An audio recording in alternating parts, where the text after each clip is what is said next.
Abramos as nossas Bíblias mais uma vez no Salmos 119, versículo 11. Salmos 119, versículo 11. Escondi a tua palavra no meu coração para não pecar contra ti. O tema da nossa reflexão nesta manhã, por alguns minutos, será o seguinte: revestidos pela sã doutrina. Revestidos pela sã doutrina. Quando nós pensamos nessa palavra revestimento, e nós pensamos, por exemplo, em uma cerâmica que é usada, seja no piso, seja numa parede, o objetivo desse revestimento é dar uma proteção, é proteger. Quando uma parede se faz o reboco, por exemplo, o reboco é um revestimento que tem como objetivo, que tem como meta a proteção da parede, proteger a parede. E aqui nós temos uma proteção, um revestimento, não de ordem material, mas de ordem espiritual. E o que diz o salmista? Ele está falando numa experiência dele, uma experiência pessoal. O que é que ele diz? Escondi a tua palavra no meu coração para não pecar contra ti. O pecado é aquilo que degrada, o pecado é aquilo que corrói, o pecado é aquilo que destrói a nossa vida espiritualmente. E qual é o revestimento? O que o salmista diz aqui para que a nossa vida, no caso dele especificamente, o que ele diz para proteger a vida espiritual dele? Ele diz o seguinte: escondi a tua palavra no meu coração para não pecar contra ti. No Salmo 119, versículo 105, na mesma linha de raciocínio, na mesma linha de revelação e de revestimento, o que é que diz? Salmo 119, versículo 105: lâmpada para os meus pés é a tua palavra e luz para o meu caminho. Então, o que é que tem em comum? Tanto o Salmo 119, 11, como o Salmo 119, versículo 105, a palavra de Deus, a doutrina de Deus. Tanto no versículo 11 do Salmo 119, ele diz: escondi a tua palavra, como no Salmo 119, versículo 5, também coloca a palavra em evidência. Lâmpada para os meus pés é a tua palavra e luz para o meu caminho. Nesses dois exemplos nós vemos exatamente a palavra de Deus como evidência, como aquela palavra que traz esse revestimento para a nossa vida espiritual. Em Mateus capítulo 4, versículo 4, quando Jesus estava sendo tentado por Satanás, e o Satanás chegou para Jesus e disse: se tu és o Filho de Deus, transforma estas pedras em pães. Qual foi a resposta que Jesus deu para o diabo? Mateus capítulo 4, versículo 4: mas Jesus lhe respondeu: está escrito, nem só de pão viverá o homem, mas de toda palavra que sai da boca de Deus. Mais uma vez, aqui a palavra sendo evidenciada. No Salmo 119, 11, escondi a tua palavra. No Salmo 119, versículo 105, lâmpada para os meus pés é a tua palavra. E Jesus aqui diz: nem só de pão viverá o homem, mas de toda palavra que sai da boca de Deus. Em Mateus capítulo 7, versículos 24 e 26, Jesus diz dois exemplos de pessoas que se posicionam diante da palavra dele. Mateus 7, 24 e Mateus 7, 26. O que é que diz Mateus 7, 24? Todo aquele, pois, que ouve estas minhas palavras e as põe em prática, será comparado a um homem prudente que edificou a sua casa sobre a rocha. Então, uma casa, materialmente falando, qual a solidez de uma casa, materialmente falando? Ela está edificada sobre a rocha. Mas as paredes, na edificação dessa casa, ela também deve estar edificada de uma forma revestida, isto é, não apenas o fundamento, mas as paredes, o teto, tudo que aquela casa tiver tem que ter a marca do revestimento, tem que estar revestida. Mas estamos falando aqui nessa comparação de uma casa material, porque Jesus faz esta comparação. Ele diz o seguinte: todo aquele, pois, que ouve estas minhas palavras e as põe em prática, será comparado a um homem prudente que edificou a sua casa sobre a rocha. Quem é a rocha?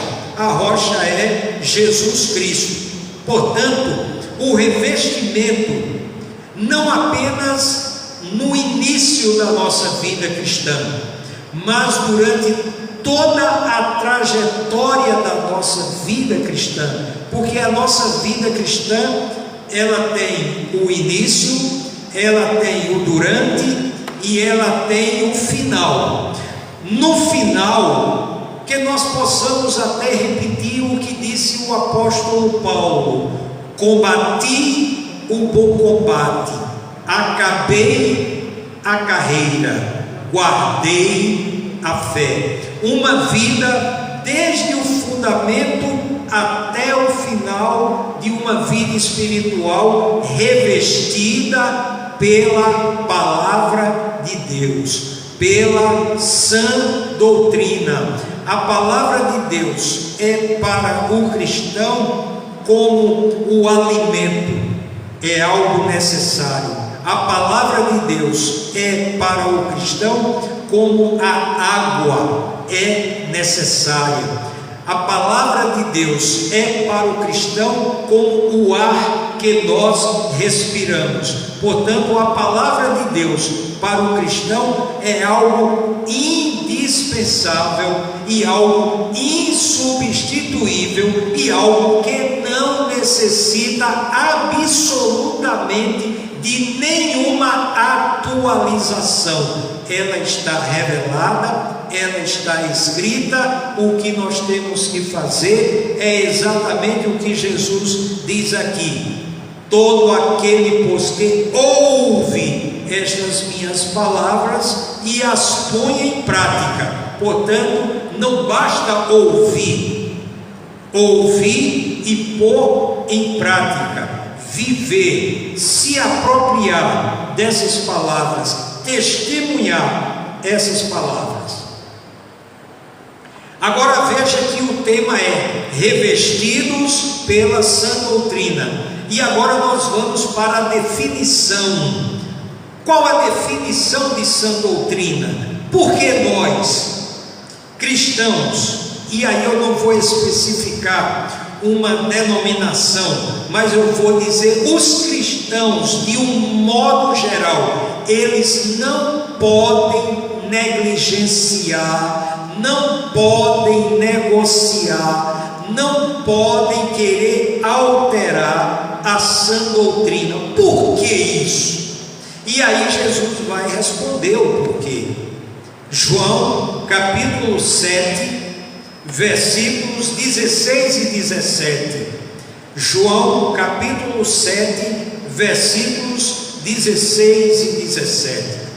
Respondeu-lhes Jesus: a minha doutrina não é minha, mas daquele que me enviou. Se alguém quiser fazer a vontade de Deus, há de saber se a doutrina é dele ou se eu falo por mim mesmo. Então, quando nós colocamos um tema, revestidos pela sã doutrina, nós estamos querendo dizer, revestidos pela vontade de Deus. E aí eu pergunto, quem de nós pode alterar a vontade de Deus? Vamos lá para Jó capítulo 42. Jó capítulo 42, versículos 1 e 2. Jó capítulo 42, versículos 1 e 2. Então respondeu Jó ao Senhor: bem sei eu que tudo podes e que nenhum dos teus propósitos pode ser impedido. Bem sei eu que tudo podes e que nenhum dos teus propósitos pode ser impedido. E o que é o propósito de Deus? É a vontade de Deus. Então a vontade de Deus, ela jamais pode ser impedida, nem alterada, nem falsificada, e é uma palavra, é uma vontade que é essencial à nossa vida cristã. Desde a origem, desde o momento que nós nos convertemos, até o momento que partimos para a eternidade. Quando Jesus estava respondendo aos apóstolos e aos discípulos a respeito do fim do mundo, ele disse exatamente o seguinte: mas aquele que perseverar até o fim. Não adianta você começar bem na vida cristã e terminar mal. Você tem que começar bem, o durante bem e o final bem. E esse bem não significa um mar de rosas, não significa uma vida sem problemas, não significa uma vida sem dificuldades, mas uma vida bem em constância, ligados ao céu, através de Jesus Cristo.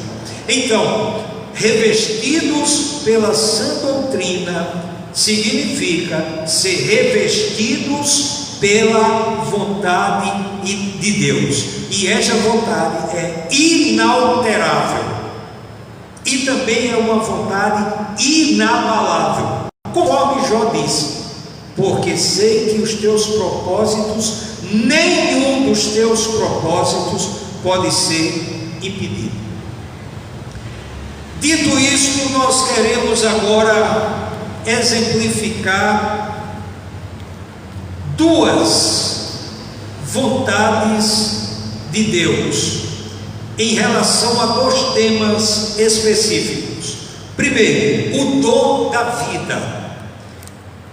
Todos nós que estamos aqui, nós recebemos a vida.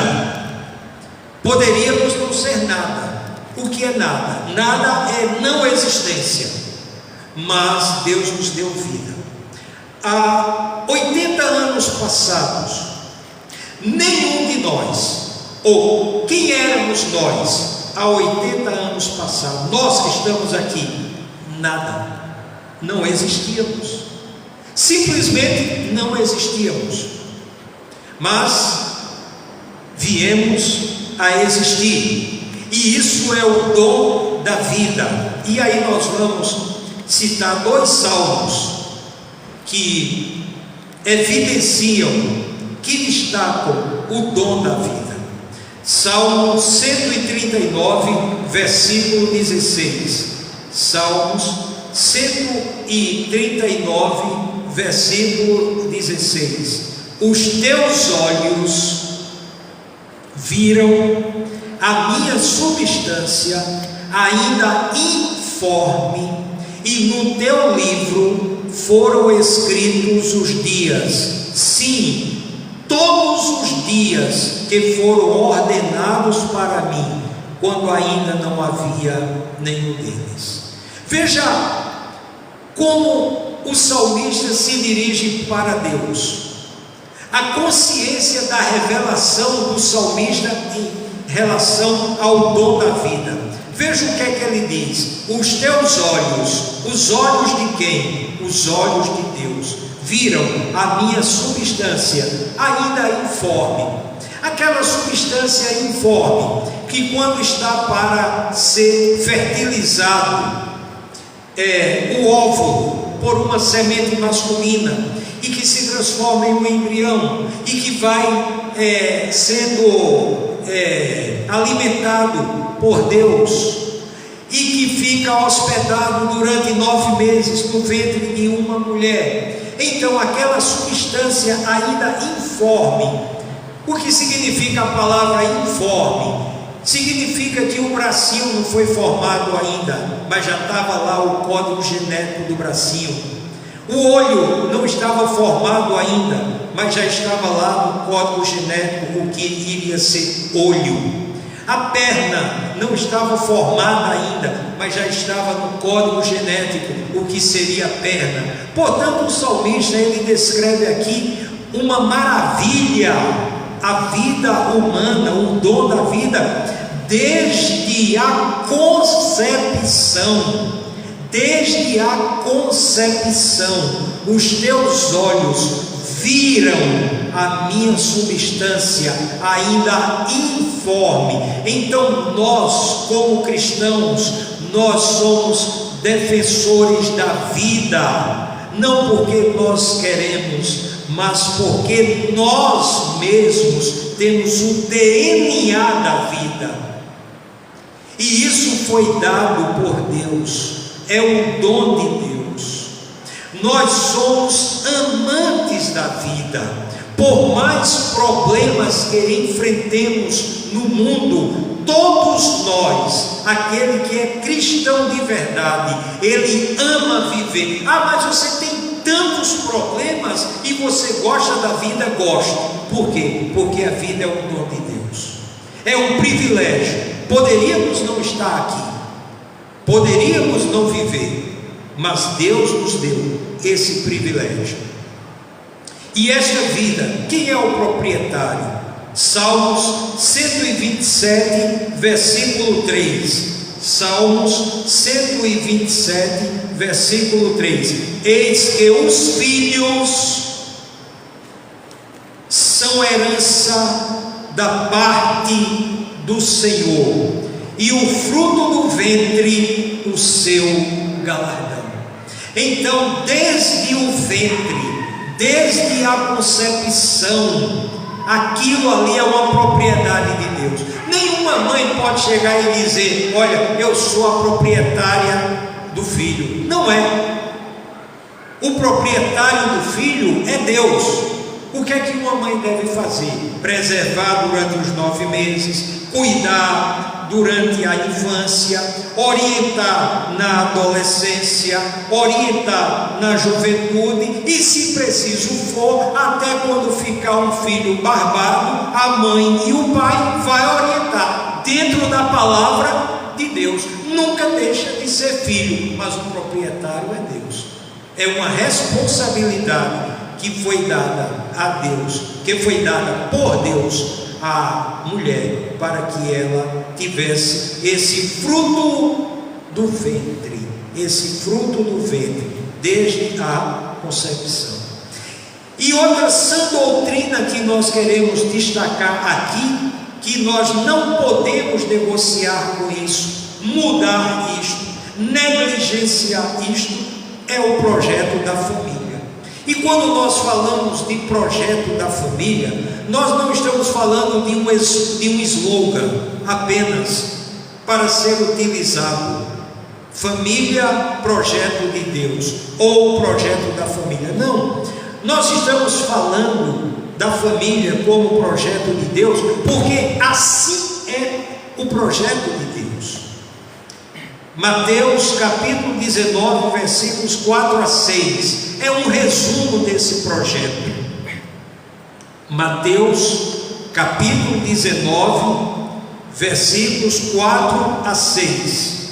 Respondeu-lhe Jesus: não tendes lido que o Criador os fez desde o princípio, homem e mulher, e que ordenou: por isso deixará o homem pai e mãe, e unir-se-á a sua mulher, e serão os dois uma só carne. Assim já não são mais dois, mas uma só carne. Portanto, o que Deus ajuntou, não o separe o homem. Veja que é um projeto, a família é um projeto. Veja que Jesus fala de quê? Do livro do Gênesis capítulo 2, ele menciona, ele fala do Criador, ele fala da escolha do gênero masculino e feminino. Não tendes lido que o Criador os fez desde o princípio, homem e mulher, e que ordenou: por isso deixará o homem pai e mãe, e unir-se-á a sua mulher. O que é uma família? Pai, mãe e filhos. O que é o casamento? É a união de um homem com uma mulher, conforme Jesus está dizendo aqui. Ele está falando em português bem claro. Ele está dizendo: não tendes lido que o Criador os fez desde o princípio, homem e mulher, e que ordenou: por isso deixará o homem pai e mãe, e unir-se-á a sua mulher. A clareza de Jesus. Então, se eu sou um cristão, eu jamais nem cogitar alterar o que Jesus está dizendo aqui. Agora, se não é cristão, aí você nem leva Jesus a sério, você nem prega isso que está aqui escrito. Mas se você é um cristão, aqui é um revestimento da sã doutrina. Isso daqui é sã doutrina, isso aqui é vontade de Deus. Quando você constitui uma família dentro dos planos de Deus, você está convicto. Você está convicto de que você está se unindo a uma mulher pelos laços do matrimônio. Você ama aquela mulher ama você, e sabe que desse relacionamento conjugal virão o quê? Os filhos, e depois dos filhos, os netos, e depois dos netos, os bisnetos.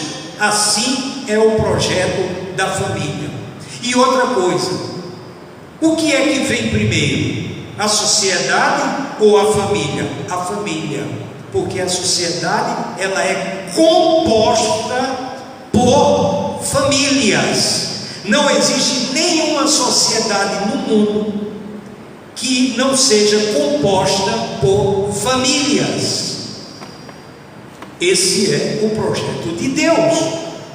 E lá no Gênesis, Deus formou o que? Um casal, primeira família, e desse casal toda a humanidade, todos nós, queiramos ou não queiramos, somos descendentes daquele primeiro casal, Adão e Eva. Mas aí alguém pode dizer: bom, eu não acredito em Adão e Eva. Bom, você não acredita, então você não acredita em Jesus. O que é que Jesus está dizendo aqui? Não tendes lido que o Criador os fez desde o princípio, homem e mulher? Jesus está se referindo a quem? Ao primeiro casal, conforme Gênesis, capítulo 2, está lá escrito. Qual livro? Gênesis. Eu não acredito em Gênesis, então não acredito em Jesus. Portanto, aqui está o projeto da família, isto é, o que? Sã doutrina, e nós temos que pregar isso, e não é o mundo que vai dizer para nós o que nós vamos pregar, é a gente quem tem que dizer para o mundo a palavra de Deus. E muitos líderes cristãos, eles devem colocar isso na cabeça: você tem que dizer o que o mundo tem que fazer, e não o que nós, como cristãos, o mundo chegar e dizer pautar a nossa vida. Não, Deus, através da sã doutrina, é que tem que pautar o mundo, o dom da vida, o projeto da família. Portanto, em poucas palavras, palavras simples, palavras claras, revestidos pela sã doutrina, protegidos pela sã doutrina, defensores da sã doutrina, testemunhando a sã doutrina, pregando a sã doutrina. A gente tem aqui, olha, esse livro, 66 livros, de Gênesis a Apocalipse. Temos a Bíblia, então temos que proclamar a Bíblia. Aqui é a sã doutrina, aqui é a vontade de Deus. Então que nesta manhã a gente pare para pensar nessa expressão desse revestimento espiritual de forma belíssima. Salmo 119, versículo 11: escondi a tua palavra no meu coração para não pecar contra ti. Tudo que for de encontro, de violação à palavra de Deus, é pecado. Tudo, absolutamente tudo que for de encontro à palavra de Deus é pecado. E aqui o salmista diz: escondi a tua palavra no meu coração para não pecar contra ti. Portanto, que Deus nos abençoe, que Deus coloque essas verdades em nossos corações e a gente possa dizer para nós mesmos: esse esconderijo fantástico que é o nosso coração. Esconder o quê? Esconder o que é bom. E o que é bom? A vontade de Deus. E a vontade de Deus está expressa onde? Através de sua palavra revelada neste livro aqui. Portanto, que Deus nos abençoe e nos traga à noite para mais um culto evangelístico alusivo a missões nacionais.